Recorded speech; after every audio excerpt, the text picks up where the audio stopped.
Yang kanan ni lagi dahsyat. Yang kanan ni kita tekan, ya Allah. Oh, macam keras gila kat dalam.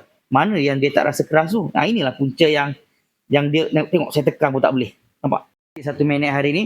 Okey, hari ni kita ada Toyota Avanza. Ni regular customer kami. So, apa jadi? Dia datang sini, dia mengadu. Dia kata kereta dia ni, bila bawa kereta, langgar je lubang ke apa ke rasa keras. Dia rasa keras. Jadi dia bawa untuk kita check lah. Jadi bila saya test drive tu, saya dah syak memang absorber dia lah. So bila kita tanya absorber pun dah lama tak tukar. So apa jadi kat absorber dia? Absorber dia naik elok. Nampak? Naik elok.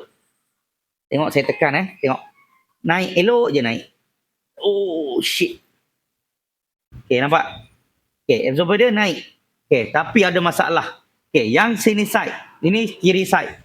Okay, kiri side ni, rebound dia tak okay. Nampak? Dia rebound dia macam ada free play kat rebound dia. Okay, yang kiri. Yang kanan ni lagi dahsyat. Yang kanan ni kita tekan, ya Allah. Oh, macam keras gila kat dalam. Mana yang dia tak rasa keras tu? Nah, inilah punca yang dia tengok saya tekan pun tak boleh. Nampak? Saya tekan kuat dah ni. Nampak? Ini kalau anda langgar lubang ke, langgar penyambung jambatan ke, penyambung jalan ke, memang ketang, gergang. Nampak ni? Keras gila ni Han. Tengok saya tekan. Saya tekan pun tak mau gerak. Okay. Jadi nampak, inilah punca untuk Toyota Avanza ni. Kenapa bila dia lalu jalan tak rata ataupun langgar lubang tu kegang, keras gila. Inilah punca dia. Dia punya absorber naik. Kalau kita tengok mata kasar, oh cantik, apa masalah absorber ni kan? Sebenarnya tak. Kita kena cabut macam ni, kita kena test. Nampak? Bila kita cabut, kita test, memang jumpa lah. Yang ni lembut, ada free play.